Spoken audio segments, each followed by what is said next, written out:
Hello, ladies and gentlemen. Welcome back to the channel, Capri Social Network. I am your host, Capri, aka Cap. And in today's video, let me move this around some so you can see my face a tad bit better.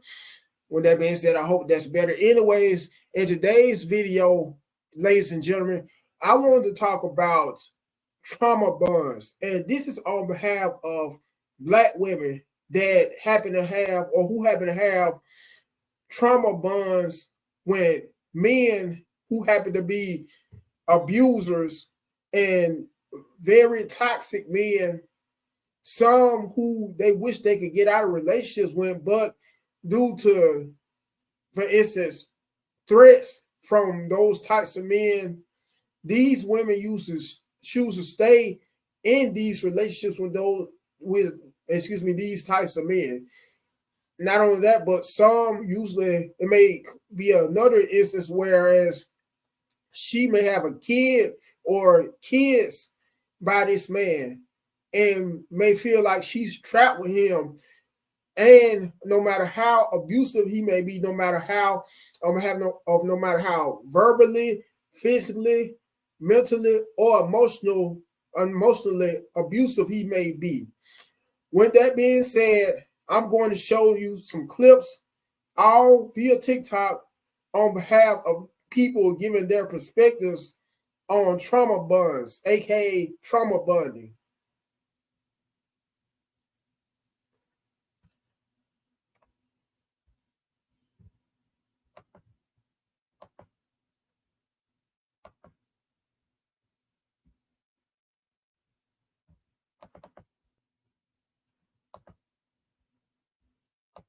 Interesting is when people gloat about this connection that they have with another person, not understanding that a trauma bond is also a connection too. Maybe the reason you can't leave him is because y'all connected, but in a toxic way. He triggers your triggers that trigger, his abandonment, your codependency creates this bond, makes it so hard for you to leave. And you reason to yourself, I'm with him because I love him though. No, you with him is because you are addicted. You couldn't walk away if you tried. Maybe his hurt is hurting you, but your hurt is hurting you. Maybe you protect him from your trauma, but your trauma is the reason you are sacrificing your future. You are forfeiting a healthy relationship. You are tolerating mistreatment, the reason you are crying. Quit telling me about this connection you have with this man as the reason why you are staying, because you're failing to realize that a trauma bond is also a connection too.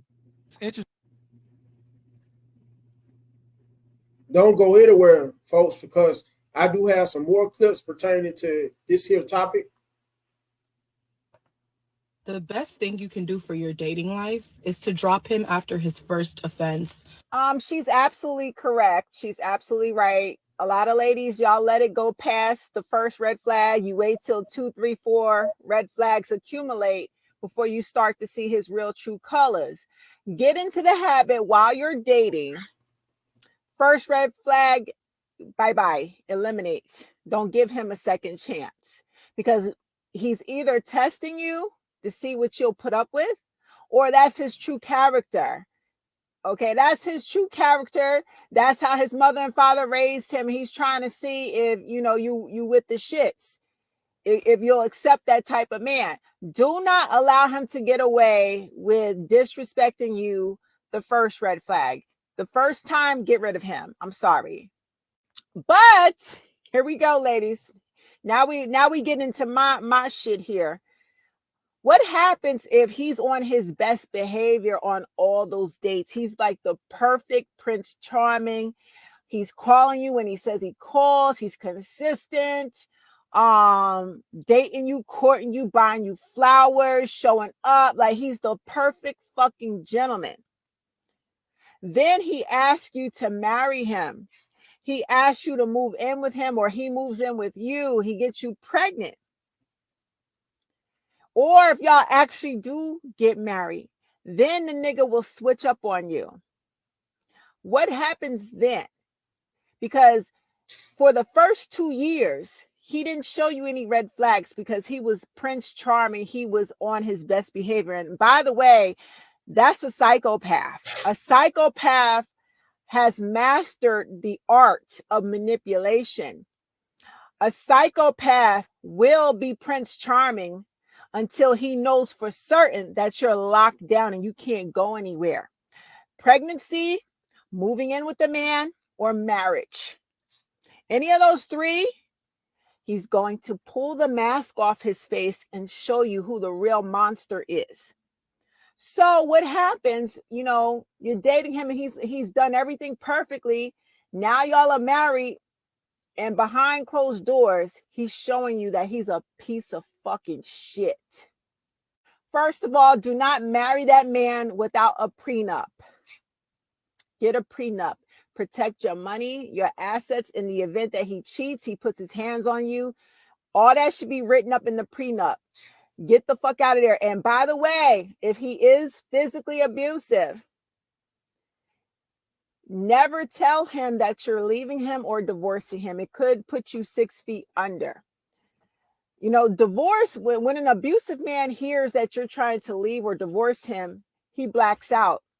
And in his mind, if I can't have you, nobody can have you. That's why a lot of divorces end up, you know, with women and children unalived, because their husbands want control over them. They don't want that. They want them to accept and tolerate the cheating, the mistresses, the infidelity, the abuse, you know, him not coming up on his part of the bills. Like, he wants you to be that weak woman that his mother was.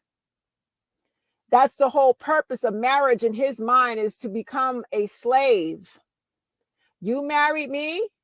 Okay. You wanted this marriage, this wedding so bad. Well, guess what? You got to turn into my personal slave, my personal servant, my personal doormat.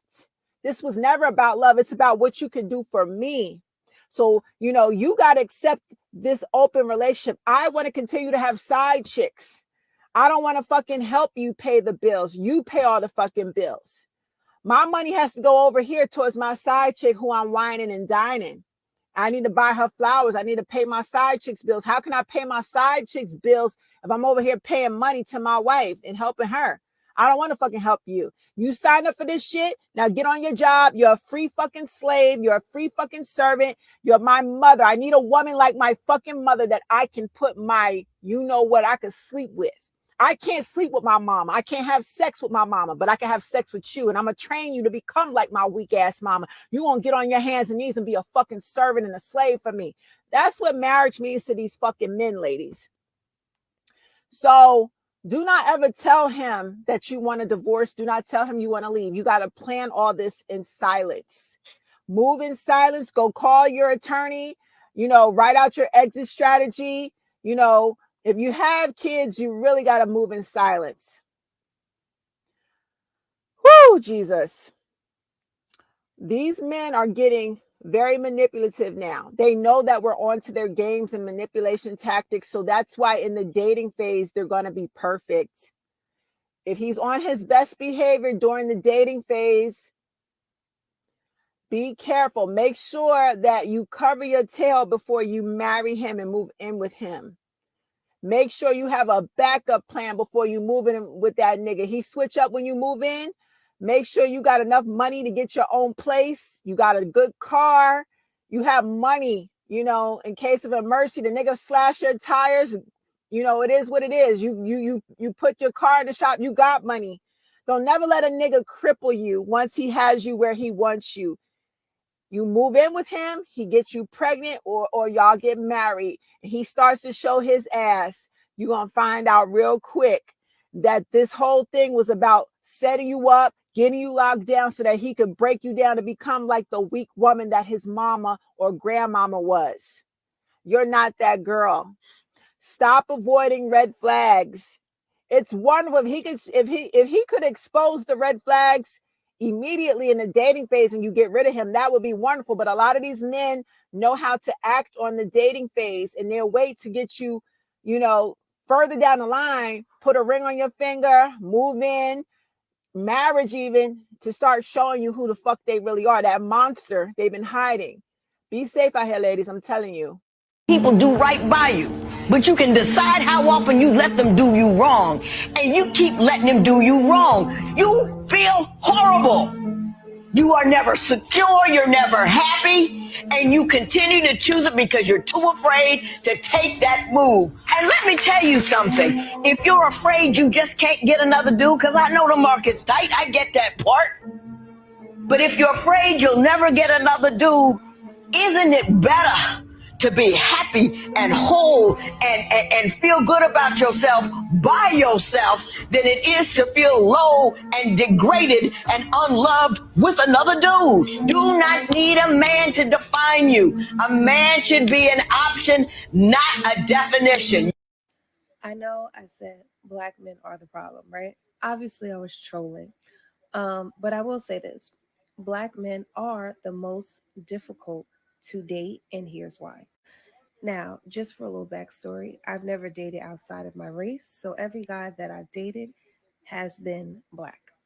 I think one of the reasons that makes it difficult to date black men is that one of the main reasons is they have a lot of trauma, whether it's past trauma, current trauma, that they have not healed from yet.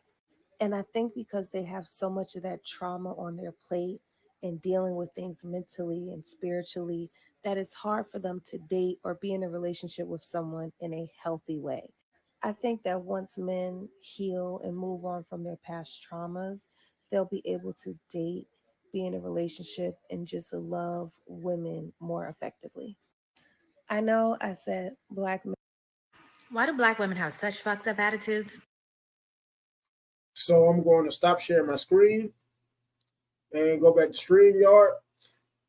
Now, when all that being said, there are some women, as I speak, ladies and gentlemen, that happen to have a trauma bond, as I'm making this video, that have been in relationships, to put it another way, with abusive men, the same abusive men for X amount of years, and to make matters even worse, happen to reproduce with these exact types of men that are, you might as well say, trapped with these men due to them having kids with these men.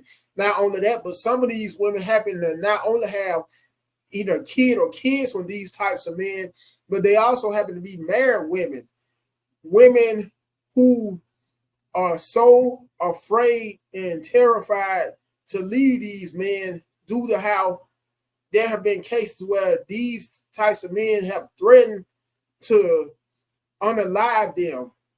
And not only that, also in addition, there are several women who have been unalive due to them having trauma bonds with men who they thought actually were the one for them, only for these types of men to start showing their true colors the more they begin to develop a strong bond with these types of men and long-term relationships with these men, because these men in some cases used to start out as a whole different person, as some of the most nicest people that these women would dream of being with.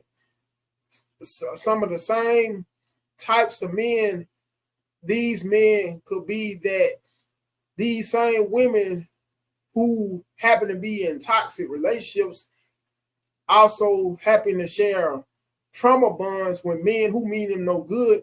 These, believe it or not, ladies and gentlemen, these types of men who, once again, started out as nice at first, started out as, you could also say, angels at first.